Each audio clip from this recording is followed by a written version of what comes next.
sur le système racinaire, en fait, déjà, on va pouvoir faire une sélection des grosses racines ou pas. Par exemple, là, je vois qu'il y a une grosse Vous racine, tu êtes vois, un qui va grand nous embêter, malade en fait, mental. pour le mettre dans un petit pot. Parce que, je regarde, là, on lui a retiré plein de racines, mais il va aller dans un pot bonsaï, tu vois, comme ça. Donc là, on a beaucoup trop de masse racinaire encore, ok? Donc en fait, ce qu'on cherche à faire, c'est de lui retirer toute la terre de merde qu'il avait, pour en fait lui donner une terre beaucoup plus drainante, et une terre plus adaptée en fait à un bonsaï. Donc on va faire un mélange de pouzzolane avec du compost. Ok.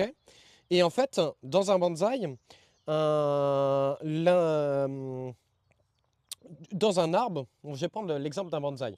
Si vous avez un jeune bonsaï et que vous voulez qu'il fasse des grosses tiges, ok, vous allez le mettre dans un substrat qui va être assez dur, d'accord, pour qu'il fasse en fait une grosse racine, bien costaud, tu vois. Et une racine bien costaud, tu vois, grosse comme ça va permettre en fait à l'arbre de développer des grosses branches, ok. À l'inverse, si vous voulez avoir plein de ramifications. Donc nous, c'est ce qu'on cherche plutôt à avoir. Donc c'est-à-dire, c'est plein de petites branches. C'est-à-dire que là, j'ai, on va dire, plus ou moins mes deux grosses branches. Maintenant, je veux juste en fait ramifier, on va dire, le dessus de l'arbre, ok? Plutôt qu'il continue comme ça à pousser, je cherche en fait à ce qu'il me fasse plein de petites branches et un petit feuillage. Donc, on va favoriser les petites racines. Et plus en fait vous avez des petites racines, plus vous aurez vous aurez une ramification dense. Ok. Et une dernière chose, tu vois, vu que là on lui a coupé les racines et qu'on a des grosses racines comme ça, on va aller choper ces grosses racines-là avec une pince et on va couper ces grosses racines. Ensuite, toutes les petites racines qu'on voit, on va couper le bout des petites racines comme ça. Ça va permettre en fait encore à l'arbre de faire plus de ramifications. Et on va vraiment chercher à avoir un chevelu racinaire très développé, très petite, Voilà, jeune plein de petites pucelle, mettez racines. ça dans votre Et coffre et donnez comme moult avoine substrat, à on mon ne va pas cheval. choisir un substrat compact, puisqu'on n'a pas envie qu'il refasse des grosses racines, on a envie qu'il fasse plein de petites ramifications. Et le choix du coup de la pouzzolane est très intéressant par rapport par exemple à la bille d'argile. Je vais vous expliquer pourquoi.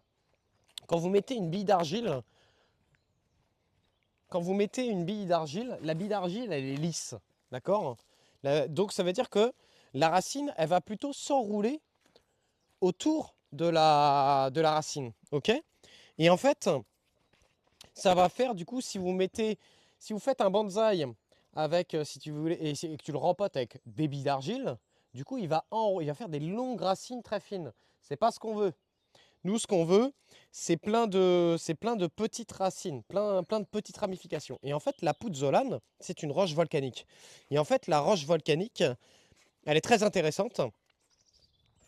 Elle est très intéressante parce que, là, je vais vous la montrer en gros plan. Je vais essayer, attendez. Je vais mettre ma main comme ça directement. Alors, attendez. Hop. Est-ce que vous voyez que la pouzzolane, elle a plein de petits trous? Vous voyez? Elle a plein de petits trous, en fait, la pouzzolane. Donc, en fait, à la fois, ça, c'est un substrat qui retient l'humidité. Enfin non, pardon, c'est un substrat qui est très drainant. Mais en fait, avec ces micro-trous poreux, en fait, vous avez l'eau et les nutriments qui vont se stocker dans ces mini-trous. Ok. Et en plus, quand vous avez la racine qui va arriver sur cette pouzzolane, en fait, eh ben, la pouzzolane, elle est un peu tranchante, un peu abrasif. Et donc, du coup, ça va forcer le plant à partir en plein de petites radicelles qui vont en fait entourer, si tu veux, la pouzzolane et qui vont en fait se nourrir dans les petits trous. Donc la pouzzolane, c'est un substrat qui est pratique pour justement avoir un meilleur chevelu racinaire. Et du coup, bah, c'est pour ça que nous, on va utiliser un substrat comme ça et on va le mélanger à notre compost.